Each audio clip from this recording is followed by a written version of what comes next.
A special thank you to each of our subscribers who make this channel possible. Here's today's story.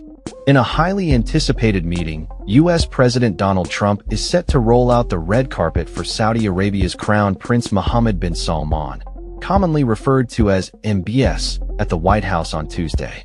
This visit comes at a time when both nations are looking to strengthen their ties amidst a backdrop of past controversies and current geopolitical dynamics.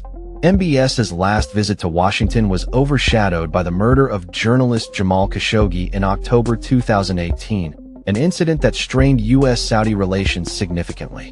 Khashoggi, a prominent critic of the Saudi regime and a U.S. resident, was killed in the Saudi consulate in Istanbul, leading to international outrage and condemnation.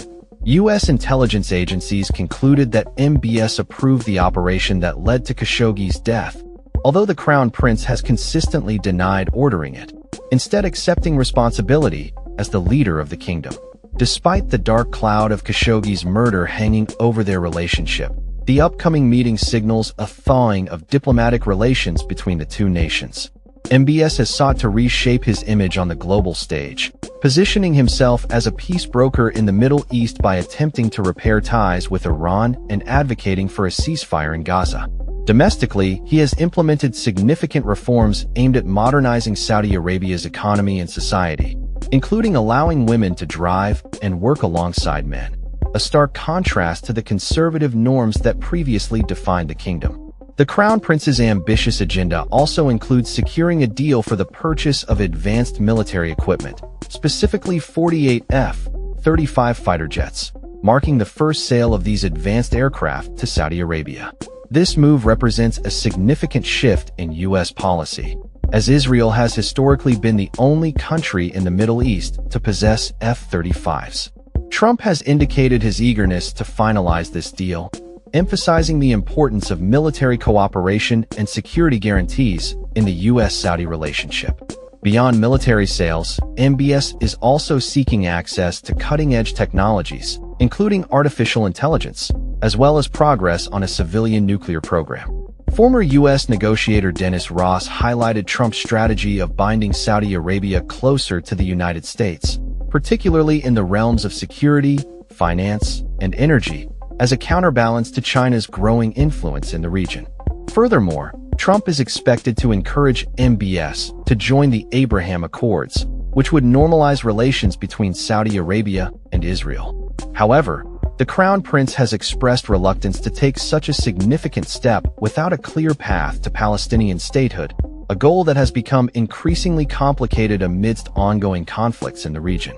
The backdrop of this meeting is not only focused on military and political discussions, but also on economic partnerships. Trump aims to capitalize on a $600 billion investment pledge made by Saudi Arabia during his earlier visit to the kingdom. The two nations are planning an investment summit at the Kennedy Center, which will feature prominent business leaders from various sectors, including technology and healthcare. This summit is expected to yield further deals and collaborations between American companies and Saudi interests. As the world watches this diplomatic encounter unfold, the implications of the U.S.-Saudi relationship remain profound, particularly in the context of regional stability and global energy dynamics. MBS's rise to power and his efforts to modernize Saudi Arabia have been met with both praise and criticism, as he navigates the complexities of leadership in a historically conservative and autocratic regime. The outcome of this meeting may well set the tone for future relations, not only between the U.S. and Saudi Arabia, but also within the broader context of Middle Eastern geopolitics. The stakes are high as both leaders seek to redefine their nations' roles on the world stage, balancing economic interests with the demands of human rights and regional stability. That's all for this story. We upload videos every day covering many different subjects, so hit that subscribe button to stay informed. Thanks for watching.